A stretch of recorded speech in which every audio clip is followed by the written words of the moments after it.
오늘은 본문의 말씀을 통하여 전도자 바울이란 주제로 말씀을 나누도록 하겠습니다. 여러분, 예수를 믿는 사람과 믿지 않는 사람들이 가장 큰 차이가 날 때가 언제일까요? 이건 센스가 있어도 답을 못합니다. 언제일까요? 바로 임종의 순간입니다. 여러분, 믿는 사람들은요, 비록 시신은 싸늘하게 보일지라도 그 얼굴은 천사처럼 그렇게 평안하고 화사할 수 없습니다. 반면에 불신자들을 보면 시신만 싸늘할 뿐 아니라 그 얼굴과 표정까지 어두운 그림자가 드리워져 있습니다. 이 교도소에서 근무하는, 지금은 사형이 없어졌지만 예전에 사형이 있을 때 그 교도관들의 증언을 들어보면 믿지 않는 사람과 믿는 사람들은 아주 극명한 차이를 보인다고 합니다. 믿지 않는 사람들은 사형을 당할 때 그 사형장을 보고 그 죽음에 대한 공포와 그 아픔에 대한 공포 때문에 온몸을 떨고 발악하며 저주와 원망을 쏟아붓는다고 합니다. 그렇게 세상과 사람을 원망하며 가족과 주변 사람들을 원망하고 저주하며 그렇게 비참하게 죽어요. 하지만 반면에 믿는 사람들은 주변 사람들에게 감사의 인사를 전하고 미안하다는 말, 내가 정말 죄를 져서 그 상대방에게 아픔을 줬다, 그 모든 것을 사과하며 찬송을 하며 마치 천국에 가듯 감사함으로 기쁜 마음으로 그 사형장에 들어간다고 합니다. 여러분, 그렇다면 믿는 사람들이 이렇게 죽음의 공포를 두려워하지 않는 이유, 그 죽음을 편안하게 맞이할 수 있는 이유가 무엇일까요? 그게는 두 가지 정도가 있는데, 먼저는 천국에 대한 믿음 때문입니다. 천국에 대한 믿음이 있기 때문에 내가 죽으면 반드시 천국에 가서 아버지 집에 가서 우리 주님과 내 아버지 하나님과 아름답게 기쁨으로 살 것이다. 이 땅에 누렸던 즐거움보다, 이 땅에 누렸던 모든 영풍기 영화보다 더 큰 기쁨과 더 큰 즐거움을 누리고, 이제는 아픔과 눈물과 고통과 질병과 모든 저주가 없는 그 아버지 집에서 내가 영원히 편하게 살 것이다, 영원히 기쁨 중에 살 것이라는 그 믿음이 있기 때문입니다. 또 두 번째 이유는 그들이 부활을 믿기 때문입니다. 그래서 내가 지금 죽더라도 내가 죽는 것은 잠시 자는 것이요, 주님께서 재림하실 때, 이 땅에 반드시 다시 오실 때 주님과 같은 영광스러운 몸으로 변화되어 주님과 함께 영원히 살 것을 믿기 때문에, 그래서 죽음을 아름답게 받아들일 수 있는 것입니다. 그런 의미에서 우리 그리스도인들은 매일같이 죽음을 경험하고 부활을 경험하며 살아갑니다. 여러분, 밤에 잠을 자는 것은요, 죽음을 경험하는 것입니다. 또 아침에 일어나는 것은 우리가 부활을 경험하는 것입니다. 여러분, 우리 속담에 밤새 안녕이란 말이 있지요. 예전에는 여러분들 생각해 보세요. 한 30년 전만 해도 환갑, 칠순, 팔순 다 하지 않았습니까? 그렇잖아요. 팔순 하면 대단한 거였어요. 왜냐면 평균 수명이 짧았으니까. 아주 예전에는요, 환갑만 지내도 오래 산 겁니다. 여러분, 조선시대 왕들의 평균 수명이 얼마인지 아십니까? 40대가 안 됩니다. 물론 정조처럼 80세를 넘긴 왕들도 있지만 여러 가지 이유로 인해서 그들이 40대 이전에 그 평균적으로 죽은 이유는 바로 왕들뿐만 아니라 모두의 평균 수명이 짧았기 때문이에요. 그래서 우리가 밤새 자고 일어나면 밤새 안녕하셨습니까? 밤새 안 죽었네요. 이렇게 인사한 것입니다. 우리는 날마다 자고 깨며 주님의 부활, 그 영광스러운 영혼의 때를 경험하며 기다리며, 또한 우리가 이렇게 살아날 것이다, 그 믿음을 갖고 살아야 하는 것입니다. 특별히 오늘 본문은 사도 바울이 마게도냐에 수도였던 데살로니가에서 전도한 내용을 담고 있습니다.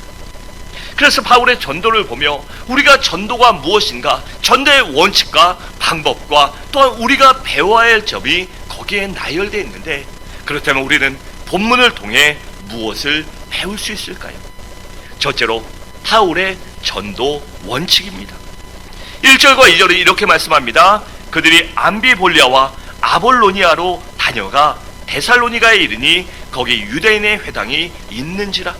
바울이 자기의 관례대로 그들에게 들어가서 새 안식일에 성경을 가지고 강론하며 라고 했습니다. 이렇게 바울이 데살로니가에 가서 전도하며 무엇을 했는지를 배울 수 있는데, 먼저는 바울은 그 전도하기 위하여 기도로 준비했습니다. 여러분, 바울이 기도로 준비한 이유가 무엇일까요? 바로 주님께서 사람을 붙여주시고 환경을 조성해 주셔야만 전도가 되기 때문입니다. 우리가 기도하지 않고 아무리 나가서 떠들어도요, 열매 맺지 못합니다. 왜냐하면 그들의 마음을 움직이시고 그들의 마음문을 열어주시고 말씀과 주님을 믿게 하시는 분은 바로 성령 하나님이시기 때문입니다. 그래서 바울은 언제나 성령의 역사를 사모하며 하나님의 역사를 사모하며 기도로 준비한 것입니다. 또한 도시를 중심으로 전도했습니다. 왜냐하면 복음의 파급 효과가 도시가 크기 때문입니다. 여러분, 물이요 위에서 아래로 흐르잖아요. 그처럼 이 문화와 모든 것들이, 정치와 경제와 모든 것들이 큰 도시에서 작은 도시로, 점점 작은 도시로 흘러가기 때문에 이 큰 도시를 중심으로 전도했던 것입니다. 그리고 어디를 가든지 먼저 유대인의 회당에 들어가 전도했습니다. 이유는 당시 유대인들은 5가정만 모여도 회당을 짓고 안식일마다 모여 예배드리며 말씀을 나눴기 때문입니다. 그래서 바울은 자연스럽게 안식일에 구약 성경을 중심으로 예수 그리스도의 복음을 전도했던 것입니다. 그리고 또한 바울은 동족들을 아주 많이 사랑했기 때문에 동족 한 사람이라도, 유대인 한 사람이라도 구원받게 하기 위하여 회당에 들어가 전도한 것입니다. 또한 전도에서 구원시킨 후에는 바로 성경 공부를 했습니다. 그래서 처음부터 복음에 대한 확신을 가지도록 하고 그 후에 교회를 세운 것입니다. 그리고 전도 일정이 길지 않았습니다. 여러분, 사도 바울은 전도 여행을 할 때요, 한 곳에 오래 머물지 않았습니다. 구라파의 첫 성인 빌립보에서는 얼마 머물렀지 아십니까? 한 달. 그리고 오늘 데살로니가에는 얼마 머물렀죠? 새 안식일, 즉 3주 동안 머물렀다는 것입니다. 그렇다면 바울이 이렇게 짧은 기간 동안 많은 전도의 열매를 맺을 수 있었고 교회를 세울 수 있었던 이유는 무엇일까요? 그것은 바로 바울의 영향력 때문이었습니다. 여러분, 바울은요 항상 성령 충만했고 예수 그리스도에 대한 복음이 아주 확실했습니다. 그리고 또한 말씀을 잘 알았기 때문에 핵심만 요약해서 잘 가르치고 설명해 줬기 때문입니다. 그래서 짧은 시간에도 사람을 변화시킬 수 있었던 것입니다. 그러니까 짧은 시간 동안 그 복음의 대상자들에게 많은 영향력, 결정적인 영향력을 끼칠 수 있었던 것입니다. 둘째로, 그렇다면 바울이 전한 것은 무엇일까요? 우리 3절과 4절을 함께 읽겠습니다. 시작!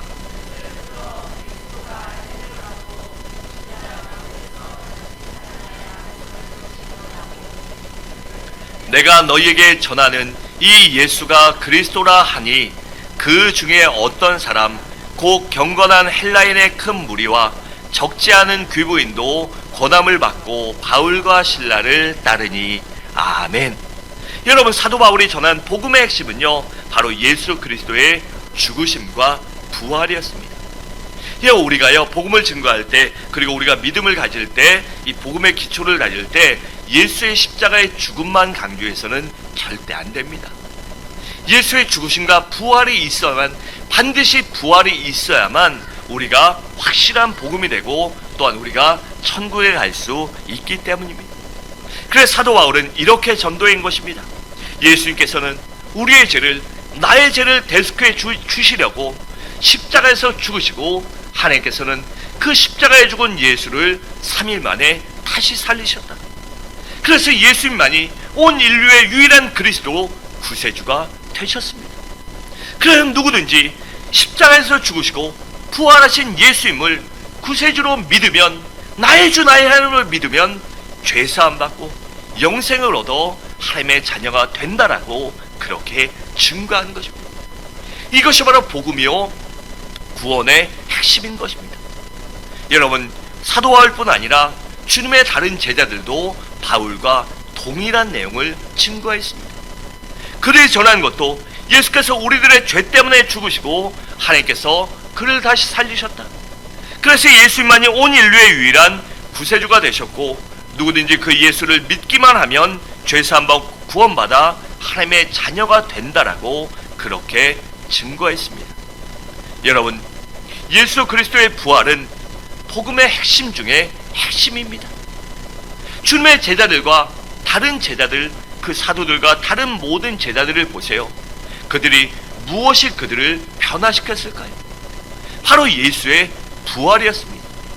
여러분, 그들이 주님을 3년 동안 열심히 따라다녔고 열심히 했지만 결코 완전히 변화되지 않았습니다. 그런데 그들이 언제 변화됐을까요? 부활하신 주님을 만났을 때 바로 변화됐습니다.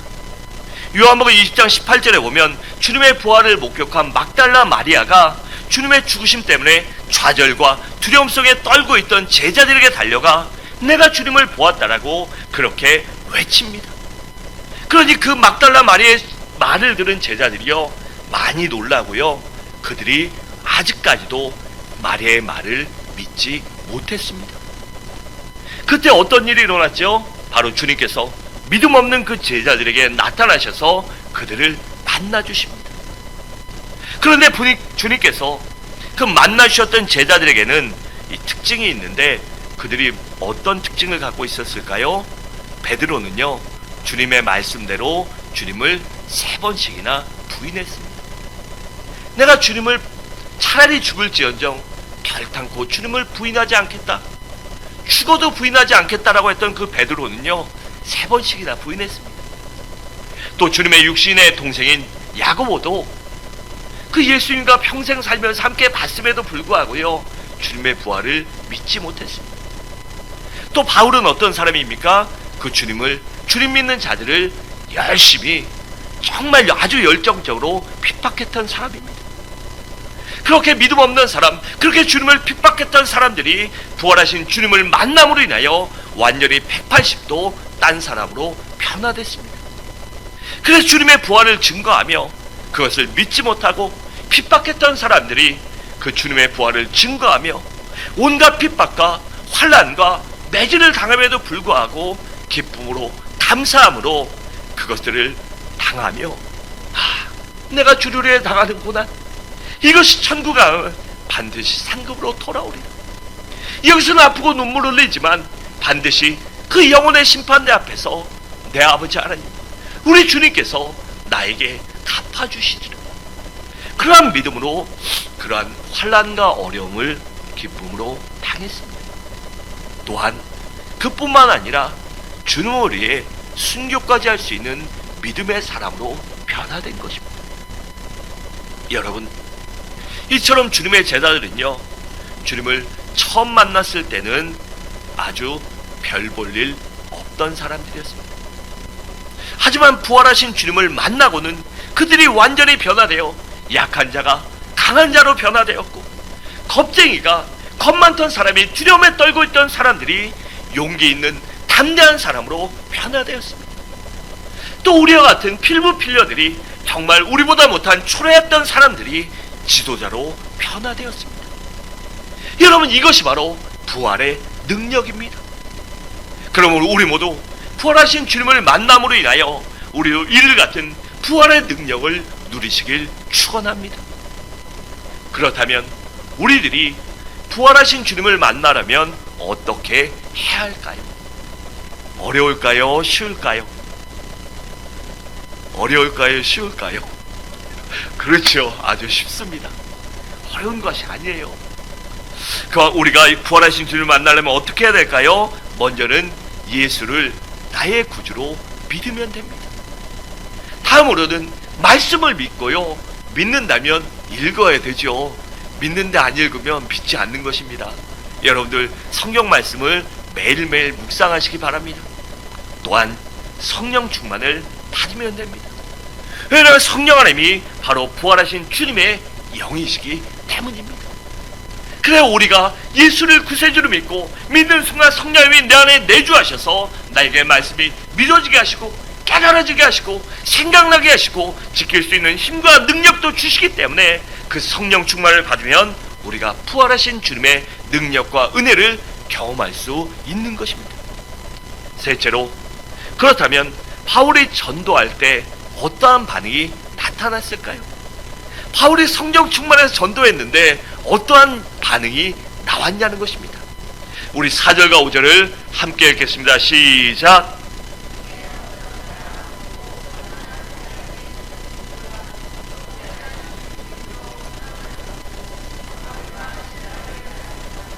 그러나 유대인들은 시기하여 저자의 어떤 불량한 사람들을 데리고 때를 지어 성을 소동하게 하여 야손의 집에 침입하여 그들을 백성에게 끌어내려고 찾았으나. 아멘. 그러니까 여기 보면 몇 가지 반응이 나타나죠? 두 가지 반응이 나타납니다. 먼저는 예수를 믿는 사람, 바울과 예수를 환영하는 사람들이 나타나기도 했고요, 반대로 심하게 거부하며 거기에 끝난 것이 아니라 회방하고 방해하는 사람들도 나타났다는 것입니다. 여러분, 그 이유가 무엇일까요? 바로 영적인 문제 때문입니다. 우리 인권사님과 사모님이 매주 전도하는데 얘기를 들어보면요, 아주 갖가지입니다. 갖가지.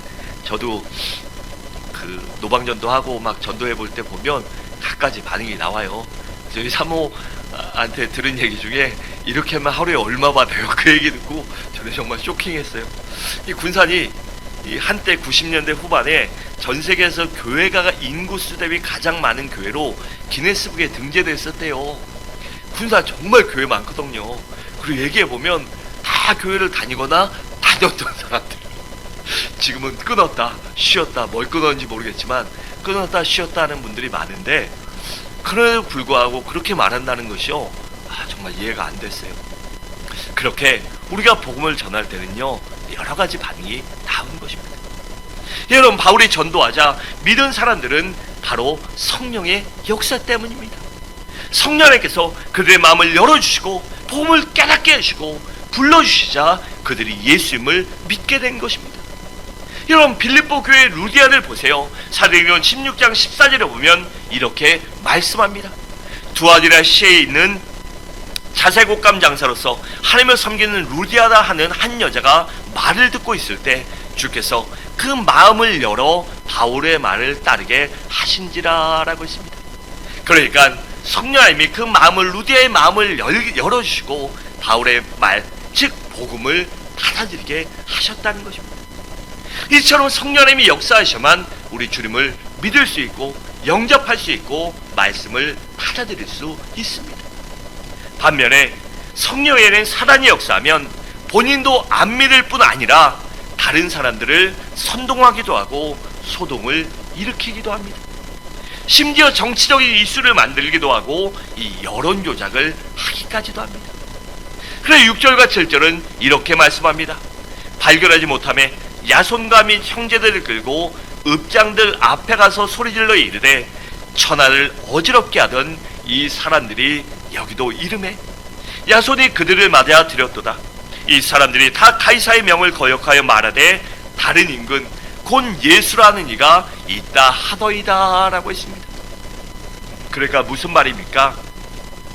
바울과 실라를 잡으려고 했는데 그곳에 없자 야손이라는 사람을 잡아와서요, 이 동네 높으신 분들에게 가서 이 사람들이 천지사방 다니면서 동네를 시끄럽게 하고 쓸데없는 거 얘기하고 사람들을 분란하는 반동 문자를 받아들였습니다. 그래서 그들이 어떤 말을 했는지 아십니까? 그들이 로마의 임금을 따르는 것이 아니라 로마의 왕을 따르고, 우리가 로마의 속국인데 그 왕을 따르는 것이 아니라 다른 임금 예수, 그 예수를 따르라. 그래서 이들이 반란과 역모를 일으키려 합니다. 그렇게 거짓말을 한 것입니다. 여러분, 사단은요 지금도 복음을 받아들이지 못하도록 사람들의 마음을 혼미하게 만듭니다. 그래서 그들의 마음이 그들의 주님을 받아들이지 못하도록 복음으로부터, 하나님부터 멀어지게 하게 하여 별의별 짓을 다 합니다. 여러분, 이 코로나 때문에 얼마나 많은 사람들이 아픔과 어려움을 겪었습니까? 세계적으로 경제는 침체됐고요. 앞으로도 몇 년간 회복하려면 정말 어려울 것입니다. 그런데 이럴 때 그들 가운데 복음이 들어가고 하나님의 은혜와 능력이 임하면 얼마나 좋겠어요. 그런데 그걸 막기 위해서 우리나라의 사단이 얼마나 장난을 쳤습니까? 2단 3단을 동원해서 그들뿐만 아니라 온 교회와 모든 하나님까지 욕먹히고 또한 전도의 문을 닫았지 않습니까? 여러분, 그것이 바로 사단의 역사입니다. 그래서 많은 사람들에게 전도의 문을 닫고 그들이 하나님을 믿지 못하고 예수를 나의 주 나의 하나님으로 온 인류의 유일한 구세주로 믿지 못하게 하는 것, 그것이 바로 사단의 역사임을 잊지 마시기 바랍니다. 그래 고린도후서 4장 4절은 이렇게 말씀합니다. 그 중에 이 세상의 신이 믿지 않는 자들의 마음을 혼미하게 하여 그리스도의 영광의 복음의 광채가 비치지 못하게 하니 그리스도는 하나님의 형상이니라 라고 있습니다. 즉 하나님이신 우리의 유일한 구세주가 되시는 예수를 믿지 못하고 그들이 구원받지 못하고 지옥 가는 마귀의 자녀로, 마귀에게 속한 자로 머물게 하게 하여 믿지 않는 자들, 이 하나님의 자녀가 아닌 자들을 마음문을 닫게 만들고 쓸데없는 것에 정신 팔려서 복음을 받아들이지 못하게 한다는 것입니다. 여러분, 그래서 우리는요 반드시 전도하기 전에 내 자신이 성령 충만 받고 영적으로 무장하고 기도하여 사단을 결박한 후에, 사단을 묶어놓은 후에 우리의 이웃들에게, 가족과 친들에게 복음을 증거해야만 하는 것입니다. 사도행전 1장 18절은 이렇게 말씀합니다. 십자가의 도가 멸망한 자들에게 미련한 것이요 구원을 받는 자들에게는 무엇이 되어 하나님의 능력이라 라고 했습니다. 그러니까 우리가 십자가에도 그 복음을 받아들이고 복음의 힘으로, 예수의 보혈의 힘으로, 십자가의 힘으로 성령을 의지하여 기도하고 믿음으로 나아갈 때 그 십자가가 성령님이 우리에게 능력을 주시고 은혜를 주시고 담대함을 주시고 지혜와 명철과 사람을 환경을 열어주사 복음을 증거할 수 있는 사명자로 만들어 주신다는 것입니다. 마지막으로, 그렇다면 바울은 어떻게 전도했을까요? 열심히 전도했음에도 불구하고 목숨과 또한 삶의 모든 것들을 포기하고 부경과 명예까지도 포기하고 복음을 전했는데, 그럴 때 받아들이는 사람도 있었고 심하게 핍박하는 사람, 오히려 이간질하고 별의별 거짓 문제를 만들어서 거짓 얘기를 퍼뜨려서 여론을 조작해서 바울과 그 전도자 일행들을 핍박한 그런 어려움을 당했을 때 바울이 어떻게 전도했냐는 것입니다.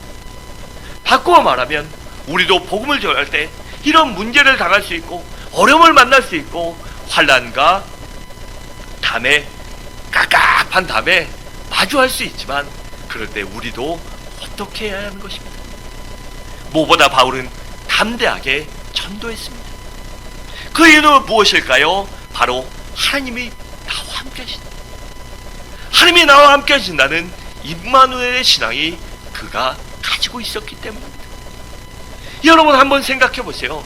전능하신 하나님이, 온 우주 만물의 주관자 창조주 하나님이, 인간의 생사복과 온 우주 만물을 주관하신 하나님이 나와 함께 하시고 지켜주시고 보호해 주시고 인도해 주시고 나를 책임져 주시는데 무엇이 두렵겠습니까?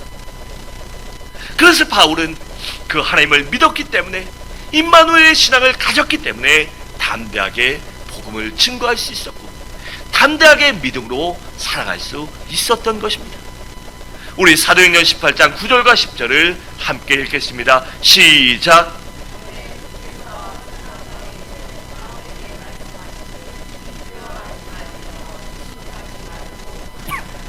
내가 너와 함께 있음에 어떤 사람도 너를 대적하여 해롭게 할 자가 없을 것이니 이는 이 성중에 내 백성이 많음이라 하시더라. 아멘. 바울에게 말씀하신 하나님이 우리 서부중앙의 모든 성도님에게도 지금 동일하게 말씀하고 있습니다. 두려워하지 말라, 내가 너와 함께하리라. 걱정하지 말라, 내가 너와 함께하리라. 아파하지 말아라, 눈물을 흘리지 말아라, 내가 너와 반드시 함께하리라고 말씀하고 계십니다. 그러므로 나에게 말씀하시는 그 하나님의, 우리 주님의 성령님의 말씀을 믿고 그 음성을 듣고 담대하게 믿음으로 살아가시기 바랍니다. 또한 사도 바울은 영혼을 아주 끔찍하게도 정말로 사랑하는 마음이 있었기 때문에 담대하게 증언한 것입니다. 여러분, 우리가요, 내 남편이든 아내든 이웃이든 친지든요, 복음을 전하는데 누구를 위해 전합니까? 그 사람을 위해 전하잖아요. 당신은 지옥 가지 말라고 전하는데 그 사람이 받아들이지 않고 오히려 그것 때문에 나를 핍박하면 사람이니까 인지상정으로 어떤 마음이 듭니까? 불쌍하고 서운하죠. 근데 시간이 지속되면 어떡합니까? 간혹 가다가요, 아유 그래 믿지 마라, 이런 마음도 듭니다. 사람이니까. 그런데 우리가 그럼에도 불구하고 그 사람의 영혼을 사랑한다면 끝까지 포기하지 않고 실망하지 않고 좌절하지 않고 복음을 증거할 수 있기 때문입니다. 그러니까 우리가 그 사람의 영혼을 사랑해야 되며 긍휼히 여기는 마음, 애통하는 마음을 갖고 복음을 증거해야 하는 것입니다. 우리가 그렇게 영혼을 사랑하며 애통하며 눈물을 흘리며 그 영혼 위에 기도하다 보면 반드시 성령 하나님께서 때가 되면 그 사람의 마음을 열어주시고 복음이 믿어지게 하시고 우리 이름을 영접하여 구원받은 하나님의 백성으로 만들어 주시기 때문입니다. 또한 바울은 오직 주님만 바라보았기 때문에 담대하게 증거할 수 있었던 것입니다. 여러분, 바울이요 만일 이 사람 저 사람 눈치 보고 환경을 보았다면 담대하게 증언할 수 있었을까요? 하지만 바울은 그 모든 환경과 사람의 눈치와 상황을 보지 않고 오직 하나님만 바라봤기 때문에, 오직 주님만 바라봤기 때문에, 그 영혼의 심판대만 바라봤기 때문에 그는 담대하게 포기하지 않고 증언할 수 있었던 것입니다. 여러분, 우리도 복음을 증거하다 보면요, 믿음으로 살다 보면 그 믿음 때문에, 신앙 때문에 어려움과 핍박과 환난을 당할 때가 있습니다. 그럴 때 우리가 어떻게 이겨낼 수 있을까요? 바로 우리 주님을 바라보고, 나를 위해 중보하고 계신 우리 주님, 나를 날마다 바라보고 계신 우리 아버지 하나님을 바라보고 그 주님과 만날 그 영혼의 때를 바라본다면 담대하게 끝까지 믿음으로 살아갈 수 있기 때문입니다. 그래 바울은 그 주님만 바라보고 영혼의 심판대를 바라봤기 때문에 담대하게 살아갈 수 있었던 것입니다. 우리 모두 그 주님만 바라봄으로 담대하게 신앙생활 하시기 바랍니다. 어떤 문제와 어려움을 만나더라도 좌절하거나 낙담하거나 포기하거나 넘어지는 자가 아니라 7번 넘어질지라도 우리 주님을 바라보고 우리 주님 손 붙잡고 하나님의 손 붙잡고 8번 일어나는 우리 성도님들 되시기 바랍니다. 또한 가장 중요한 것은 바울은 기도로 성령 충만했기 때문에 담대하게 증언할 것입니다. 왜냐하면 성령은 하나님의 능력의 영이시기 때문입니다. 사도행전 1장 8절은 이렇게 말씀합니다. 오직 성령이 너희에게 임하시면 너희가 권능을 받고, 그러니까 성령 하나님이 우리에게 임하셔야, 우리가 성령 충만 받아야 성령의 능력, 하나님의 능력을 받고 복음을 증거하는 사명자로, 그리고 믿음의 사람으로 살아갈 수 있다는 것입니다. 여러분, 우리가요 예수 그리스도를 소유하면, 예수를 믿으면 모든 것을 소유한 사람이지만 예수 그리스도를 소유하지 않고 예수를 잃어버리면 모든 것을 잃어버린 사람이 됩니다. 여러분, 그렇게 우리가 복음을 증거해야 하는 것입니다.